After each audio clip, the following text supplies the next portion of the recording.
Hello friends. Victor Frankel एक जाने माने साइकियाट्रिस्ट थे जिनकी जिंदगी अचानक बदल गई जब उन्हें नाजी जर्मनी ने गिरफ्तार कर लिया। वह एक यहूदी थे और उनकी पूरी फैमिली को ऑश्विच भेज दिया गया, एक ऐसा कंसंट्रेशन कैंप जहां इंसानों को मवेशियों की तरह रखा जाता था। ट्रेन के डिब्बे में कोई खिड़की नहीं थी, सांस लेने की जगह नहीं थी। लोगों को पता ही नहीं था कि उन्हें कहां ले जाया जा रहा है। जैसे ही ट्रेन ऑश्विच पहुंची, वहां मौजूद एसएस ऑफिसर्स ने सिलेक्शन शुरू कर दी। दाएं जाने वालों को काम के लिए चुना गया और बाएं जाने वालों को डेथ चेंबर्स में भेज दिया गया। फ्रैंकल को नहीं पता था कि उनके माता पिता, उनका भाई और उनकी पत्नी सब उसी दिन मारे जा चुके थे। चैप्टर 1, कैंप का पहला दिन, इंसानियत की पहली परीक्षा। जब हमारे पास सब कुछ छिन जाता है तब पता चलता है कि हम कौन हैं। कल्पना कीजिए, आप एक साधारण इंसान हैं। आपकी जिंदगी में परिवार है, काम है, सपने हैं, लेकिन एक दिन आप ट्रेन के डिब्बे में ठूस दिए जाते हैं और ले जाए जाते हैं एक ऐसी जगह जहां न नाम की कीमत है न पहचान की। वहां सिर्फ एक चीज मायने रखती है, जिंदा रहना। यही कहानी है विक्टर फ्रैंकल की। यात्रा की शुरुआत इंसान से नंबर बनने तक। वर्ष था 1942। विक्टर फ्रैंकल एक ऑस्ट्रियन न्यूरोलॉजिस्ट और मनोचिकित्सक थे। वो अपने माता पिता, पत्नी और भाई के साथ वियना में रहते थे, लेकिन नाजी शासन के दौरान उन्हें पकड़कर कंसंट्रेशन कैंप में भेज दिया गया। ट्रेन में जब उन्हें ठूसा गया तब किसी को नहीं पता था कि मंजिल क्या है। कुछ ने सोचा शायद कोई वर्क कैंप होगा, तो कुछ ने कहा शायद हमें मार दिया जाएगा। जब वे ऑश्विच पहुंचे तो पहला काम था सिलेक्शन। सैनिक ने पूछा, क्या आप हेल्दी हैं? अगर कोई बूढ़ा, कमजोर या बीमार दिखा, राइट साइड यानी मौत। अगर कोई नौजवान और मजबूत दिखा, लेफ्ट साइड यानी जबरन मजदूरी। विक्टर फ्रैंकल को लेफ्ट साइड भेजा गया, लेकिन उसके साथ आए लोगों में से कई लोग उसी दिन गैस चैम्बर में मार दिए गए। पहचान छीनना और इंसानियत दी।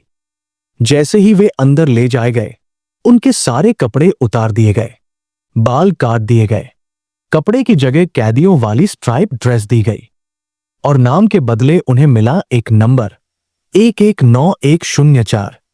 विक्टर लिखते हैं, सबसे पहला झटका तब लगता है जब आपको एहसास होता है कि आपकी कोई पहचान नहीं बची है।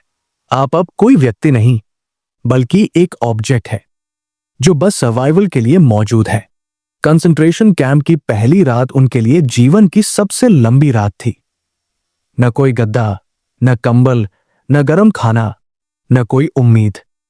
फ्रैंकल ने सोचा, मैं मनोवैज्ञानिक हूं, मैं खुद को ऑब्जर्व कर सकता हूं।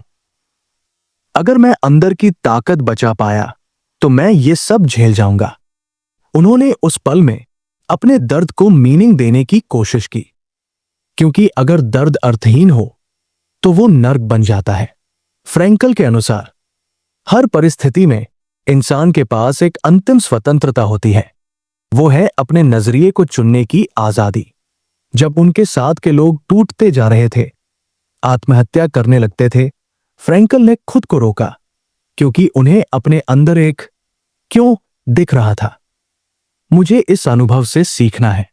एक सुबह फ्रैंकल जब लाइन में खड़े थे और सूरज की किरणें बर्फ से टकरा रही थी, उन्होंने अपनी पत्नी को याद किया। वो लिखते हैं, उस समय मुझे नहीं पता था कि मेरी पत्नी जिंदा है या नहीं, लेकिन मुझे एहसास हुआ कि मेरा प्यार उसके लिए मुझे जीने की वजह दे रहा है। उन्होंने पहली बार समझा कि लव सिर्फ किसी के प्रेजेंस में नहीं, बल्कि उसकी याद में भी जिंदा रहता है। फ्रैंकल ने देखा कि कैसे हंगर, फियर और अनसर्टेनिटी इंसान को जानवर बना देते हैं। कई कैदी एक दूसरे से खाना छीनते, मरते हुए लोगों की चीजें उठाते, लेकिन कुछ लोग जो कमजोर थे फिर भी दूसरों की मदद करते। फ्रैंकल कहते हैं, हम हर दिन देखते थे कि इंसान क्या क्या बन सकता है, सबसे बड़ा शैतान या सबसे महान संत। एक दिन एक बूढ़ा कैदी चुपचाप बैठा था, उसकी आंखें सूनी थी। फ्रैंकल पास जाकर बोले, तुम ठीक हो? वो बोला, अब कोई कारण नहीं बचा जिंदा रहने का, सब खत्म हो चुका है। फ्रैंकल ने कहा, अगर अब तुम हार मान लोगे तो जिन्होंने तुम्हें नीचा दिखाया है वो जीत जाएंगे। तुम्हारी जिंदगी का अर्थ खत्म नहीं हुआ है। शायद किसी दिन तुम्हारा अनुभव किसी और को जीने की प्रेरणा देगा। उस आदमी ने एक गहरी सांस ली और कहा, तुम ठीक कहते हो। इस चैप्टर की सीख, एक, मीनिंग ढूंढना हमारी सबसे बड़ी ताकत है। 2, हर परिस्थिति में हम खुद तय कर सकते हैं कि हम कैसे रिएक्ट करेंगे। 3, जब बाहर सब खत्म हो जाए तब भीतर की ताकत ही जीने की वजह बनती है। 4, लव और यादें हमें कठिन समय में संभाल सकती हैं। कभी कभी हमारी सबसे गहरी चोटें किसी और की सबसे बड़ी प्रेरणा बन सकती है। चैप्टर 2, रोजाना की यातना, मन की लड़ाई। Pain is inevitable but suffering is optional. सोचिए, आप हर दिन भूखे हैं, कपड़े फटे हुए हैं, ठंडी जमीन पर सोना है, किसी भी पल गोली लग सकती है और फिर भी आपको जिंदा रहना है। पर असली लड़ाई शरीर से नहीं होती, होती है मन से। ऑश्विट्ज कैंप में जब पहली रात बीत गई तो कैदियों को एक बात समझ आ गई, ये जगह उन्हें तोड़ने के लिए बनाई गई है। हर सुबह बहुत कम खाना, बस एक पतली सी ब्रेड स्लाइस और पतली सी सूप, जबरदस्ती काम, बर्फ में नंगे हाथों से पत्थर उठाना, गाली, मार, मौत, सब नॉर्मल था। फ्रैंकल लिखते हैं, हम सब एक अजीब सी भावना शून्यता में चले गए थे, जैसे आत्मा सुन्न हो गई हो। आप सोच सकते हैं कि इतनी पीड़ा में लोग हर वक्त रोते होंगे, लेकिन नहीं। धीरे धीरे दिल इतना पत्थर हो जाता है कि कुछ महसूस ही नहीं होता। कोई पास में मर जाए और आप बस उसकी रोटी उठाकर खा ले, किसी को पीटा जा रहा हो और आप बस सिर नीचे कर ले, किसी की चीखें जैसे पृष्ठभूमि की आवाज बन जाए। फ्रैंकल कहते हैं, इमोशन को दबाना सर्वाइवल का हिस्सा बन गया था। अगर आप हर चीज पर भावुक हो जाए तो आप टूट जाएंगे। हर दिन फ्रैंकल और बाकी कैदियों को घंटों बाहर खड़ा किया जाता, कई बार -10 डिग्रीज की ठंड में। सुबह लाइन में खड़े रहना, बिना रीजन के, फिर बिना ब्रेक के हार्ड लेबर, फिर रोटी के लिए भीड़ और धक्का मुक्की। एक दिन एक साथी कैदी का पैर फिसल गया। गार्ड ने उसे लाठी से इतना मारा कि वो वहीं मर गया। बाकियों को सिर्फ ये कहा गया, लाइन में खड़े रहो। फ्रैंकल ने महसूस किया कि हमारा दिमाग एक कमाल की चीज है। धीरे धीरे शरीर भूख को एक्सेप्ट कर लेता है, दिमाग दर्द को इग्नोर करना सीख जाता है, भावनाएं बंद हो जाती हैं और बस बचता है सर्वाइवल मोड। लेकिन ये डेंजरस भी था, क्योंकि जब इमोशंस मर जाते हैं तब इंसान भी धीरे धीरे मरने लगता है। इतने अंधेरे में भी कुछ चीजें उम्मीद देती थी। सूरज की रोशनी, चिड़ियों की आवाज, किसी फेलो प्रिजनर का हाथ पकड़ना, शेड साइलेंस। जब दो लोग एक दूसरे को देख के समझते थे तुम अकेले नहीं हो। फ्रैंकल कहते हैं, हमारे पास सब कुछ छीन लिया गया था, लेकिन फिर भी हम कुछ सुंदर खोजने की कोशिश करते थे। एक बार एक कैदी को तेज बुखार था, उसके पास रोटी भी नहीं थी। फ्रैंकल ने अपनी आधी ब्रेड उसे दे दी। वो लिखते हैं, मैंने उसे रोटी दी, लेकिन मुझे जो मिला वो किसी भी चीज से बड़ा था, एक मुस्कान। वो मुस्कान उन्हें उस रात भूखा रहने से बड़ी ताकत दे गई। हर हफ्ते कुछ लोग आत्महत्या कर लेते थे, कुछ लोग इलेक्ट्रिक फेंस से टकरा जाते थे, कुछ लोग खाना छोड़ देते और कुछ बस एक सुबह नहीं उठते। फ्रैंकल कहते हैं, जब इंसान को जीने का कारण नहीं दिखता तो वो मौत को आसान समझता है, पर वो खुद को रिमाइंड करते थे, मैं एक मनोचिकित्सक हूं, मेरा अनुभव एक दिन किसी के काम आएगा, इसलिए मुझे सर्वाइव करना है। एक बार एक कैदी ने सपना देखा, 30 मार्च तक युद्ध खत्म हो जाएगा और वो आजाद हो जाएगा। वो बहुत उत्साहित हुआ, दिन गिनने लगा, लेकिन जब 30 मार्च आया और कुछ नहीं हुआ, वो टूट गया। उसने खाना छोड़ दिया, बोलना छोड़ दिया और कुछ ही दिनों में मर गया। फ्रैंकल ने लिखा, होप एक दवा है, लेकिन झूठी उम्मीद जहर बन सकती है। इस चैप्टर की गहरी सीख, एक सबसे बड़ी लड़ाई बाहर नहीं, अंदर होती है। 2, हमारी सोच हमारे सर्वाइवल को तय करती है। 3, इमोशन को दबाना कभी कभी जरूरी होता है, पर हमेशा नहीं। 4, छोटी दया की बातें बड़ी ताकत देती है। 5, जिंदा रहने के लिए क्यों जानना जरूरी है। जब तक हमारे अंदर उम्मीद की एक लौ जल रही है, तब तक हम जिंदा हैं।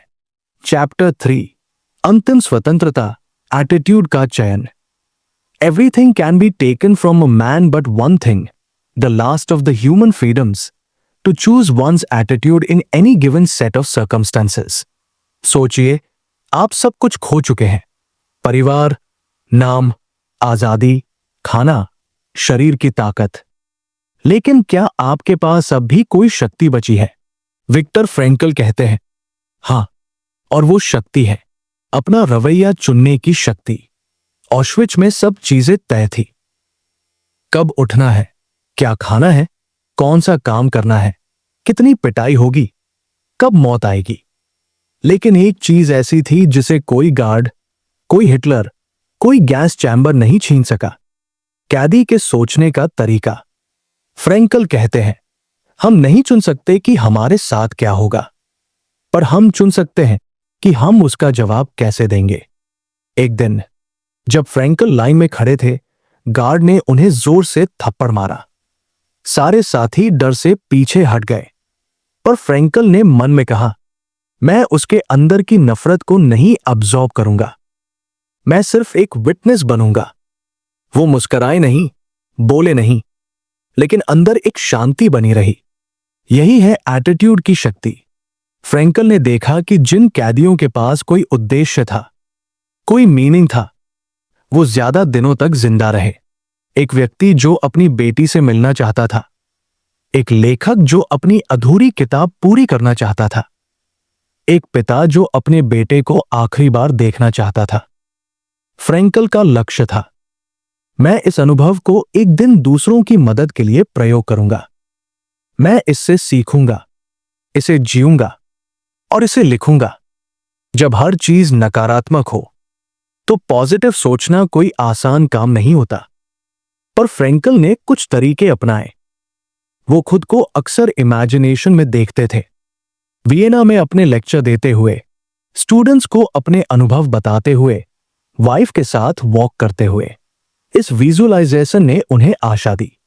कैदी एक दूसरे से जोक्स करते थे, तू मरने वाला है या प्रमोशन मिलने वाला है, आज सूप में क्या है, पत्थर या पानी। ये चुटकुले बचकाने लग सकते हैं, पर उस नरक में ये जिंदा रहने का जरिया थे। एक बार फ्रैंकल ने खुद से पूछा, अगर मेरी आइडेंटिटी, मेरा नाम, कपड़े, स्टेटस, परिवार सब छीन लिए जाए, तो मैं कौन बचता हूं? उत्तर था, मैं वो इंसान हूं जो चुन सकता है कि मैं कैसा बनना चाहता हूं। यह वही क्षण था जब उन्होंने लोगोथेरेपी का आधार बनाया। मीनिंग की खोज ही जीवन का सबसे बड़ा उद्देश्य है। हर दिन नए कैदी आते, कुछ को सीधे गैस चैम्बर भेज दिया जाता, बाकियों को काम पर। कोई रोता, कोई चिल्लाता और कोई बस खड़ा रहता।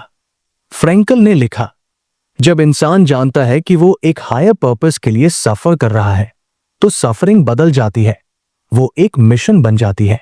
लोगोथेरेपी की नींव। फ्रैंकल ने इस अनुभव से एक नई साइकोथेराप्यूटिक टेक्निक बनानी शुरू की, लोगोथेरेपी, जिसका आधार है, man is not destroyed by suffering, he is destroyed by suffering without meaning. Logotherapy के 3 मुख्य स्तंभ। एक, पर्पस, हर इंसान के जीवन का एक उद्देश्य होता है। 2, रिस्पॉन्सिबिलिटी, इंसान खुद अपनी जिंदगी के लिए जिम्मेदार होता है। 3, एटीट्यूड, कोई भी स्थिति हो, हम अपना रवैया चुन सकते हैं। एक कैदी था, बहुत बूढ़ा, कमजोर, चुप, पर हर बार जब कोई नया कैदी आता, वो उसे कहता, तू ये दिन भी देखेगा, बस हिम्मत मत हार। जब वो खुद मर गया, तो दर्जनों कैदियों ने कहा, उसकी बातों ने हमें बचा लिया। वो व्यक्ति सिर्फ एक फेलो प्रिजनर नहीं था, वो उनके लिए मीनिंग बन गया। इस अध्याय की सच्चाई: एक, इंसान के पास अंतिम स्वतंत्रता है एटीट्यूड चुनने की। 2, जब हम अपना मीनिंग जान जाते हैं तो दुख सहन करना आसान हो जाता है। 3, ह्यूमर और इमेजिनेशन जैसे हथियार किसी भी बंदी गृह से बड़े हैं।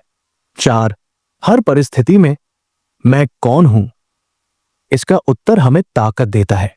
Inspirational line: in the face of suffering the most powerful act of defiance is to say I will choose my response. सोचिए, क्या आप हर बार हालात के हिसाब से रिएक्ट करते हैं या सोच समझकर रिस्पॉन्ड करते हैं? और क्या आप अपने लक्ष्य को जानकर जी रहे हैं? चैप्टर 4, मीनिंग की खोज, जिंदगी का सबसे गहरा सवाल। सोचिए, आप दर्द में हैं, अकेले हैं, सब छिन चुका है। तब अगर कोई पूछे तुम अब भी क्यों जी रहे हो, तो आपके पास क्या जवाब होगा? विक्टर फ्रैंकल कहते हैं, जब हम ये जान लेते हैं कि हम किस लिए जी रहे हैं तो हम कोई भी कैसे सह सकते हैं। फ्रैंकल के अनुसार आजादी सिर्फ बाहरी चीज नहीं है। सच्ची आजादी तब आती है जब हम अपनी सफरिंग को पर्पस से जोड़ देते हैं। लोगोथेरेपी का central question: what is the meaning of my life right now in this suffering? Frankl का एक पेशेंट जो गहरा डिप्रेस था, आत्महत्या करना चाहता था। उसने कहा, मेरे जीने का कोई कारण नहीं बचा। फ्रैंकल ने पूछा, क्या तुम अपने पोते से प्यार करते हो? पेशेंट बोला, बहुत। फ्रैंकल ने कहा, अगर तुम मर गए तो वो बच्चा अपनी जिंदगी में तुम्हारी लर्निंग से वंचित रहेगा। तुम्हारा जीना सिर्फ तुम्हारे लिए नहीं है, उसके लिए भी है।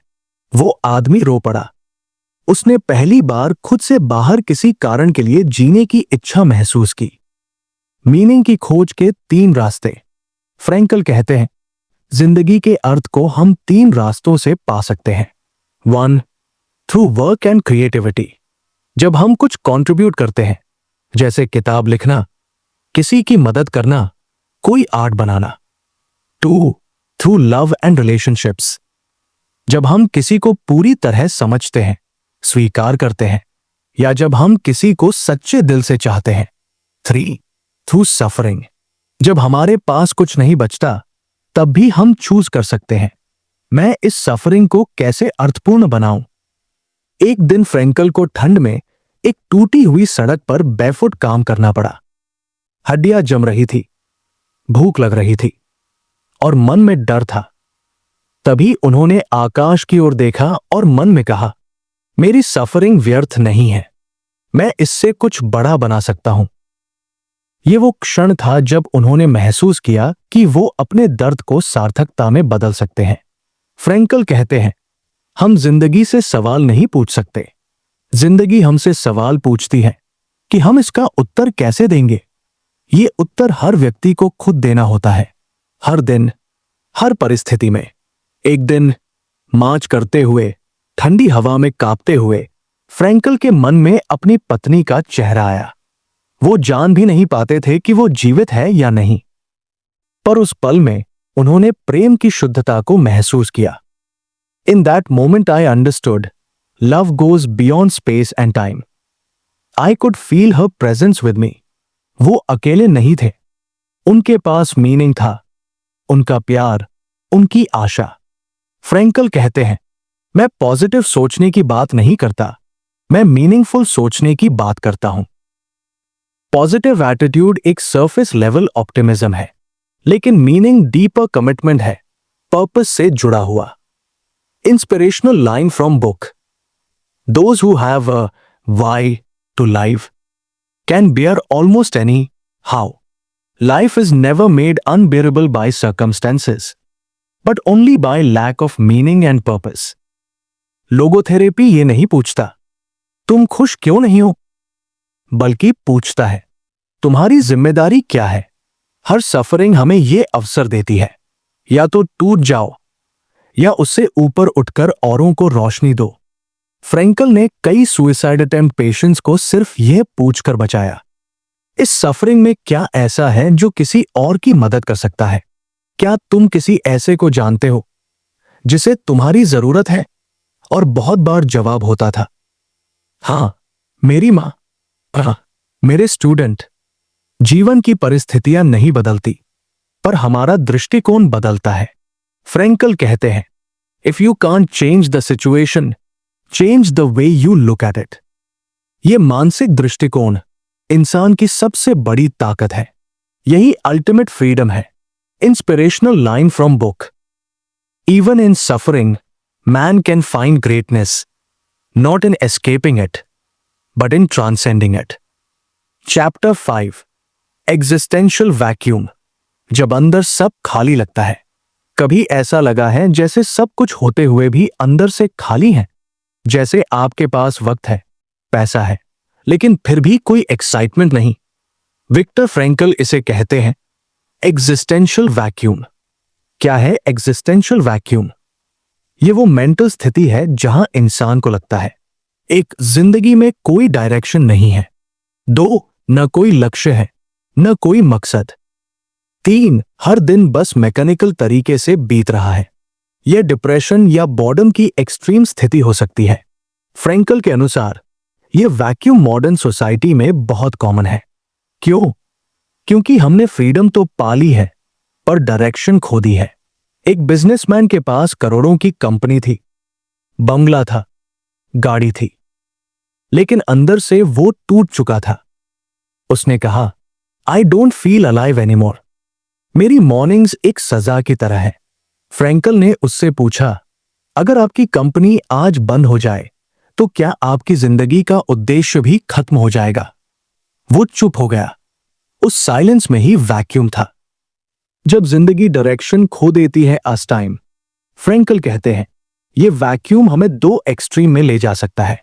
ईदर हम प्लेजर की तलाश में भटकते हैं और हम पावर की तलाश में एग्रेसिव बनते हैं। बिना मीनिंग के इंसान या तो नशे में डूबता है या वायलेंस में। समाधान, फ्रैंकल के अनुसार यह खालीपन सिर्फ एक चीज से भरा जा सकता है, मीनिंगफुल रिस्पॉन्सिबिलिटी से। कुछ ऐसा करना जिससे किसी और की जिंदगी बेहतर हो। Inspirational line from book, the more one forgets himself by giving himself to a cause और to another person, the more human he is. Happiness cannot be pursued, it must ensue. Meaning खोजने के लिए बाहर मत भागो। खुद से पूछो, मैं किस चीज के लिए खड़ा हूं? मेरे पेन को कौन सा पर्पस अर्थ देता है? यही एग्जिस्टेंशियल वैक्यूम को भर सकता है। एग्जिस्टेंशियल वैक्यूम मॉडर्न वर्ल्ड की सबसे बड़ी इनविजिबल बीमारी है, लेकिन अगर हम अपने भीतर झांके और उद्देश्य की खोज करें तो हम इस खालीपन को आशा, प्रेम और सेवा से भर सकते हैं। चैप्टर 6, लोगोथेरेपी का सार, मीनिंग आधारित थेरेपी का जादू। मान लीजिए आप डिप्रेशन में हैं, आपकी जिंदगी बेमकसद लग रही है। कोई डॉक्टर कहता है, let's not talk about your sadness, let's talk about your purpose. यही है विक्टर फ्रैंकल की थेरेपी, लोगोथेरेपी, यानी एक ऐसी थेरेपी जो आपके जीवन के अर्थ को खोजने में मदद करती है। लोगोथेरेपी क्या है? लोगो ग्रीक शब्द है जिसका मतलब है मीनिंग, और थेरेपी मतलब इलाज। तो लोगोथेरेपी मीनिंग के माध्यम से मन का उपचार। फ्रैंकल के अनुसार, in every human being the deepest desire is the will to meaning, अर्थ खोजने की इच्छा। लोग दुख से नहीं टूटते, बल्कि बेमतलब जीने से टूटते हैं। एग्जिस्टेंशियल वैक्यूम का अर्थ, जब इंसान को यह समझ नहीं आता कि वो किस लिए जी रहा है, तब वो खालीपन महसूस करता है। यही है एग्जिस्टेंशियल वैक्यूम जिससे आज की मॉडर्न जनरेशन जूझ रही है, जहां सब कुछ है लेकिन अर्थ नहीं है। एक बार एक बिजनेसमैन फ्रैंकल के पास आया। उसने कहा, एवरीथिंग फील्स मीनिंगलेस। पैसा है, गाड़ी है, पर अंदर से खाली हूं। फ्रैंकल ने पूछा, what would make your life worth living? लंबी बातचीत के बाद वो व्यक्ति बोला, अगर मैं अपनी बेटी को स्ट्रॉन्ग इंसान बना सकूं तो शायद मेरी जिंदगी को अर्थ मिलेगा। फ्रैंकल ने मुस्कुराकर कहा, यही है तुम्हारा लोगो, तुम्हारा मीनिंग। लोगोथेरेपी के 3 मूल स्तंभ। 1. Freedom of will. इंसान परिस्थिति से नहीं, अपने रिस्पॉन्स से डिफाइन होता है। 2. Will to meaning. हर इंसान के भीतर मीनिंग की तलाश बर्निंग डिजायर की तरह होती है। 3. Meaning of life. हर परिस्थिति में जीवन का एक अर्थ होता है, भले वो प्रेम हो, रचना हो या सफरिंग इटसेल्फ। इंसान को बॉक्स में मत डालो। फ्रैंकल ट्रेडिशनल साइकोलॉजिस्ट्स की एक बड़ी आलोचना करते हैं। वो लोगों को लेबल्स में बांध देते हैं, जैसे डिप्रेस्ड, न्यूरोटिक, होपलेस। लेकिन फ्रैंकल कहते हैं, treat a man as he is and he will remain as he is, but treat him as he could be and he becomes that. Paradoxical intention. डर से मुक्ति का तरीका। पैराडॉक्सिकल इंटेंशन का मतलब है डर का सामना उसी की एग्जैजरेशन से। एक आदमी को पब्लिक स्पीकिंग से डर लगता था। फ्रैंकल ने कहा, स्टेज पर जाओ और कहो, मैं इतना नर्वस हूं कि अभी गिर पड़ूंगा। उल्टा हुआ, लोग हंसे, तनाव टूटा, डर की शक्ति खत्म हो गई। जब हम डर को एग्जैजरेट करते हैं तो उसका इल्यूजन टूट जाता है। डेरिफ्लेक्शन, सेल्फ फोकस हटाओ। जब कोई बहुत ज्यादा खुद पर फोकस करता है, जैसे मैं खुश क्यों नहीं हूं, मैं कॉन्फिडेंट क्यों नहीं हूं, तो उसका मानसिक तनाव बढ़ता है। लोगोथेरेपी कहती है, दूसरों की मदद करो, अपनी समस्याएं दूर हो जाएंगी। Don't chase happiness, let it ensue. काम, प्रेम और सफरिंग, 3 रास्ते मीनिंग तक। हर इंसान के पास रोज मौका होता है। 1. कुछ रचनात्मक करने का। 2. किसी से प्रेम करने का। 3. या मुश्किलों में अर्थ खोजने का। यही है लोगोथेरेपी का सेंट्रल मैसेज। फ्रैंकल का विश्वास, man is not a result of conditions but of decisions. यानी इंसान परिस्थितियों का प्रोडक्ट नहीं, बल्कि अपने निर्णयों का परिणाम होता है। Inspirational line from book, between stimulus and response there is a space. In that space is our power to choose our response. In our response lies our growth and our freedom. Logotherapy हर इंसान के लिए क्यों जरूरी है? 1. क्योंकि ये आपके दुख को पर्पस में बदलता है। 2. ये आपको याद दिलाता है तुम पीड़ित नहीं, सर्जक हो। 3. ये आपको सिखाता है कि कठिनाई भी एक शिक्षक है। Summary in 1 line. Don't ask what life can give you. Ask what life is asking from you. Chapter 7. Transcendence. जब इंसान खुद से ऊपर उठ जाता है। कभी आपने महसूस किया है कि आपकी जिंदगी सिर्फ आपके लिए नहीं, कि आप एक ऐसे उद्देश्य के लिए बने हैं जो आपसे बड़ा है? विक्टर फ्रैंकल कहते हैं, The true essence of being human lies in transcending oneself. Transcendence का मतलब क्या है? ट्रांसेंडेंस का मतलब है अपने पर्सनल डिजायर्स, फियर्स और ईगो से ऊपर उठना। कुछ ऐसा पर्पस अपनाना जो सेल्फ सेंटर्ड नहीं, बल्कि अदर्स फोकस्ड हो। यह वही स्थिति है जब इंसान कहता है, मैं नहीं, मेरा उद्देश्य महत्वपूर्ण है। लोगोथेरेपी का हाईएस्ट एम। फ्रैंकल के अनुसार इंसान की अल्टीमेट ग्रोथ तब होती है जब वह मीनिंग खोजकर अपने दुख, इच्छाओं और सीमाओं से ऊपर उठता है। यही है सेल्फ ट्रांसेंडेंस, जहां इंसान अपनी पीड़ा को भी सेवा में बदल देता है। एक कैदी डॉक्टर था जो हमेशा दूसरों के जख्मों पर मरहम लगाता। खुद भूखा था, पीटा जाता, फिर भी रोज पेशेंट्स को देखता। किसी ने पूछा, तुम अपनी हालत क्यों भूल जाते हो? उसने कहा, क्योंकि मेरे पास जीने की वजह है, मैं दूसरों का सहारा हूं। यही था उसका ट्रांसेंडेंस। फ्रस्ट्रेशन तब होती है जब ध्यान सिर्फ खुद पर होता है, पर जब फोकस मैं से हटकर पर्पस पर आता है तो क्लैरिटी आती है। फ्रैंकल कहते हैं, the more one forgets himself by giving himself to a cause और to another person to love, the more human he is. Frankl का मानना है कि सेल्फ एक्चुअलाइजेशन एक साइड इफेक्ट है, ना कि गोल। गोल है दूसरों के लिए जीना। इंसान शरीर प्लस मन प्लस आत्मा। फ्रैंकल इंसान को सिर्फ एक बायोलॉजिकल बीइंग नहीं मानते। वो कहते हैं हर इंसान के भीतर एक स्पिरिचुअल डायमेंशन होता है जो उसे पशुओं से अलग बनाता है। यही डायमेंशन उसे अपनी सफरिंग को सेंस ऑफ ड्यूटी में बदलने की क्षमता देता है। एक महिला जिसने अपने पति और बच्चों को खो दिया था, विक्टर फ्रैंकल के पास आई। वो जीना नहीं चाहती थी।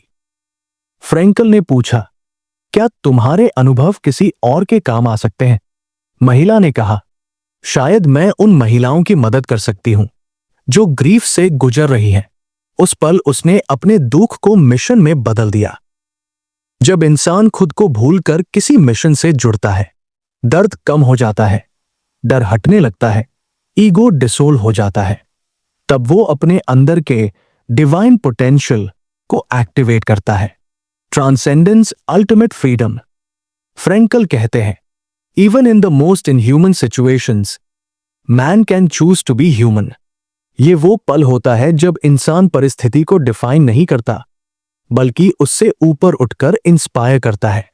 The more you aim at happiness, the more it eludes you, but when you forget yourself in service, happiness sneaks in. Victor Frankl का transcendence formula: pain plus purpose is equal to power, suffering plus meaning is equal to strength. Transcendence से क्या बदलता है? 1. आप दूसरों के लिए जीना शुरू करते हैं। 2. आपका ईगो डिसोल्व होता है। 3. आपके दुख में सेक्रेडनेस आ जाती है। 4. आप एक लाइट बन जाते हैं दूसरों के अंधेरे में। Chapter summary. ट्रांसेंडेंस का अर्थ है खुद से ऊपर उठना, अपने दुख को मीनिंग में बदलना और दूसरों की जिंदगी में रोशनी बनना। Chapter 8 conclusion. जब जिंदगी कहती है, हां तुम मायने रखते हो, क्या आपने कभी अपने आप से पूछा है, मैं क्यों जिंदा हूं? क्या मेरी जिंदगी वाकई मायने रखती है? इस किताब के अंत में विक्टर फ्रैंकल हमसे एक बहुत सरल लेकिन गहराई भरा सवाल पूछते हैं। Instead of asking what is the meaning of life, ask what is life asking from me. Frankl की जीवन यात्रा की अंतिम सीख। उन्होंने अपने माता पिता, भाई, पत्नी सभी को खोया। उन्होंने मौत को रोज देखा, भूख को सहा, अपमान को झेला, लेकिन फिर भी उन्होंने कहा yes to life in spite of everything. यही है इस किताब की आत्मा। फ्रैंकल मानते हैं कि मीनिंग कोई एक बार मिलने वाला जवाब नहीं होता। मीनिंग रोज रोज चेंज होने वाले सवाल जैसा होता है। हर दिन, हर परिस्थिति, हर रिश्ते में जीवन आपसे कुछ मांगता है, और जब आप उस सवाल का जवाब कर्म से देते हैं तो अर्थ खुद उभर आता है। जब वे कैंप से बाहर निकले तो दुनिया बदल चुकी थी, पर उन्होंने दुख को धिक्कारा नहीं, बल्कि उससे सवाल पूछा, अब मैं इस दर्द का क्या करूं? उत्तर था लोगोथेरेपी, एक ऐसी थेरेपी जिससे लाखों लोगों की जिंदगी बदली। हर इंसान के भीतर एक अनोखा पर्पस छिपा है जो सिर्फ वही व्यक्ति पूरा कर सकता है। जैसे एक टीचर अपने एक स्टूडेंट की जिंदगी बदल सकता है, एक लेखक एक डिप्रेस्ड व्यक्ति को जीने की वजह दे सकता है, एक मां अपने बच्चे को अनकंडीशनल लव सिखा सकती है। मीनिंग वही नहीं जो दुनिया कहती है, मीनिंग वो है जो आपके और आपकी परिस्थिति के बीच का सेक्रेड कनेक्शन बनता है। Life is never made unbearable by circumstances, but only by lack of meaning and purpose. यानी परिस्थिति आपकी हार की वजह नहीं बनती, अर्थहीनता बनती है। अंतिम विचार, मीनिंग की खोज खत्म नहीं होती।